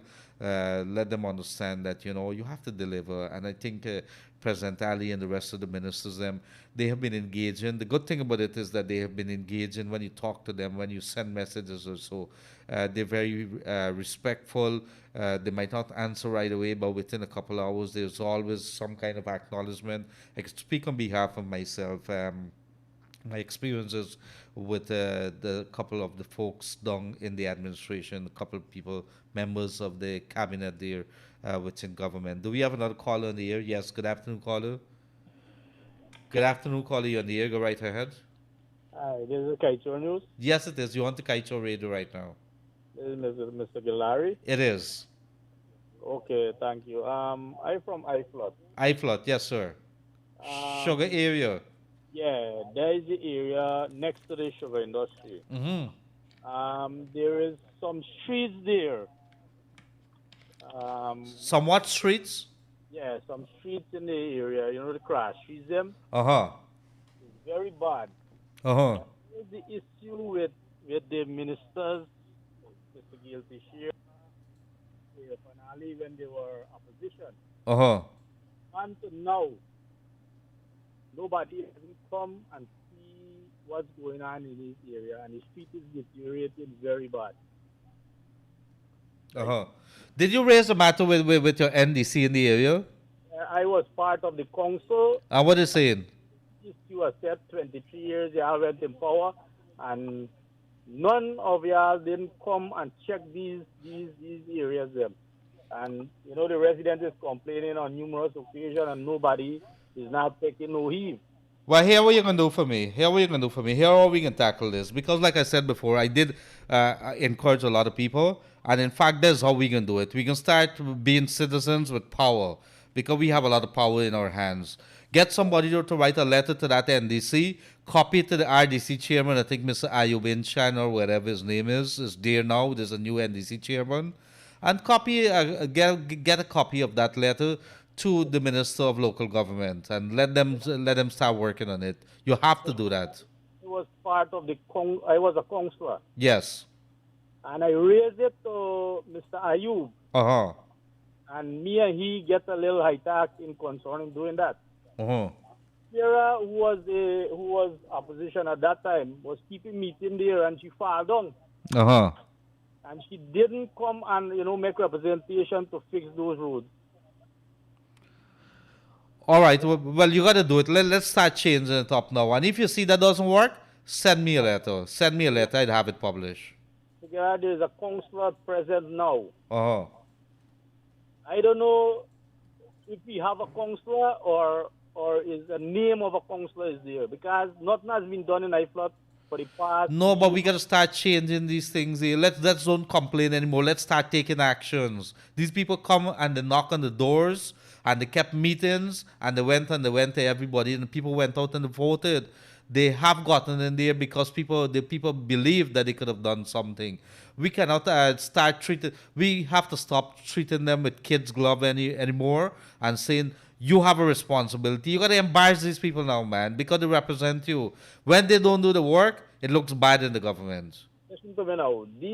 In IFLOT in a whole, in general, right? I thought IFLOT being wiped out from the NDC because nothing has been done in IFLOT. Nothing at all has been done in IFLOT.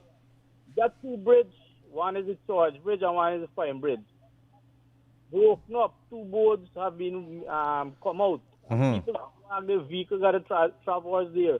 And the councillor and the ranger is traveling there on a regular basis, and nobody is not fixing that here. Only when things happen to people, then they're going to be able to fix it.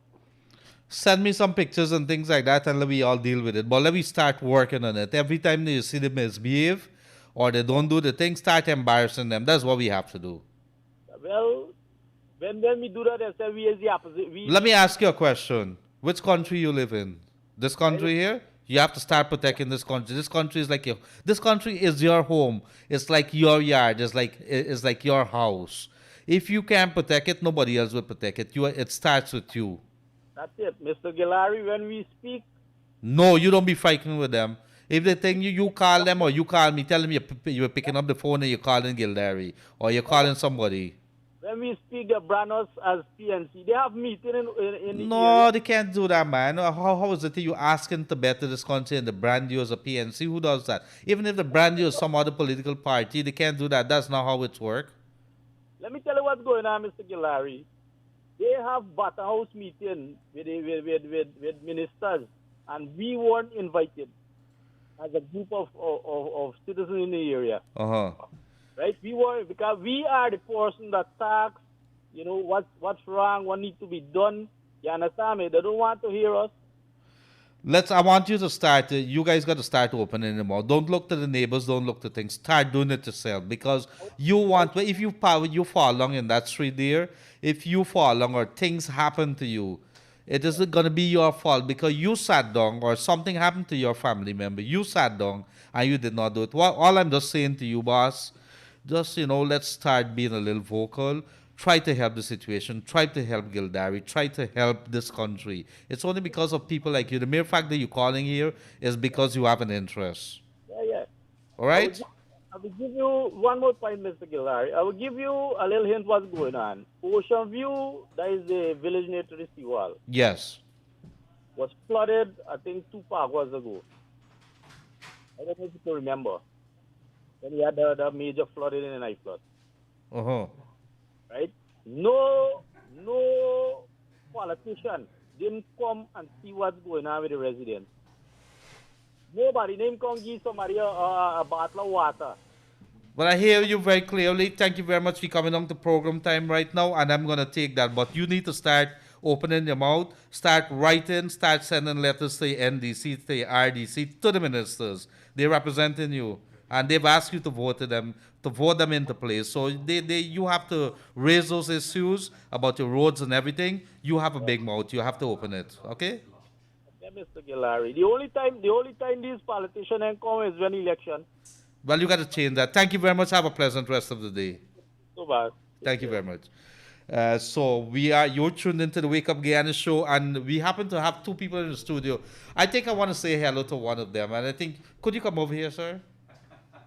We happen to have a man in the studio here, or 2 men rather. I got to be careful what I'm saying here. One of them is the name of Dr. Yoke Mahathir. Dr. Yoke Mahathir, you okay, sir? Very well, thank you. How are you, and how is Wake Up Guyana? Wake Up Guyana is pretty good, and what are you doing in my studio today? You know I'm in charge here, right? Well, I know you're in charge. And he's out of the black box.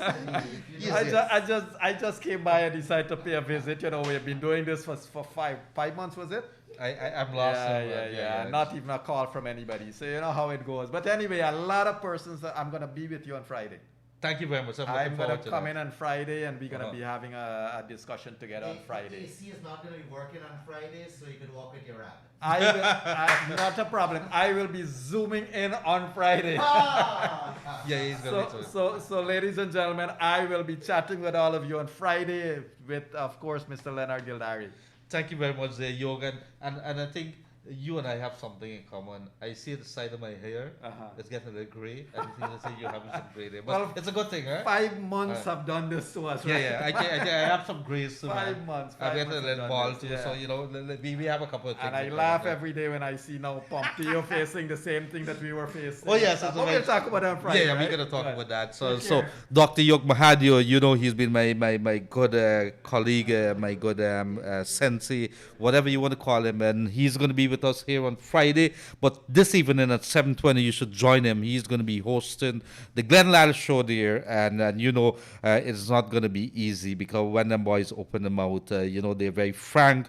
They're going to bring it to you as it is, the news as it is, the opinions, and whatever it is, you should not miss it. This evening, 7:20 p.m., right here on the wake up, on Kaieteur Radio.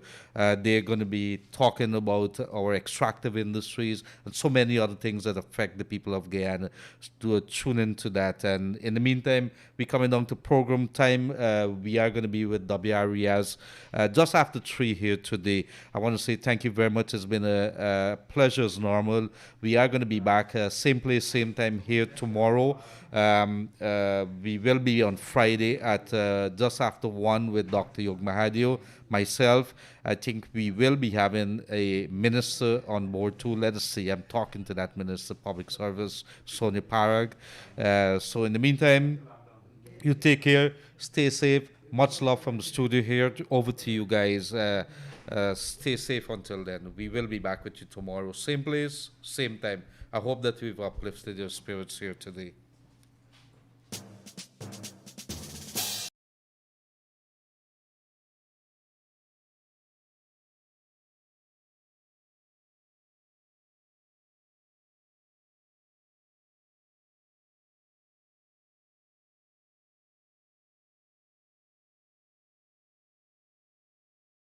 Weak systems of governance and the absence of the rule of law both combine to form the perfect stage for corruption to flourish. As part of our anti-corruption fight at Kaieteur Radio, we invite you to join us every Tuesday evening from 7:30 p.m. as we embark on a most needed quest to remove the tentacles of corruption from our systems. See you then for our latest program called Governance, Corruption, and Justice.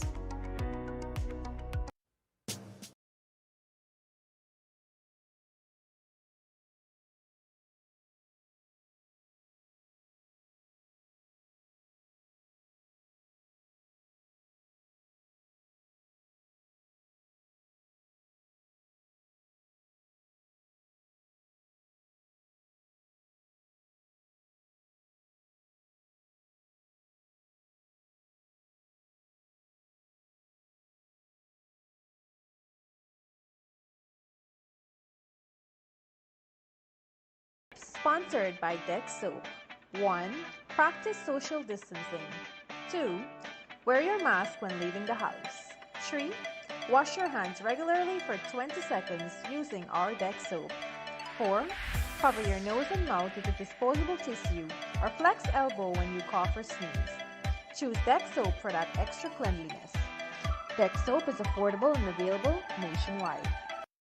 The Guyana Elections Commission is advising all persons who registered and did not uplift their national identification card that they can uplift same from the GHK registration office in their respective area from Monday to Friday between 8 to 12 hours and 13 to 16 hours.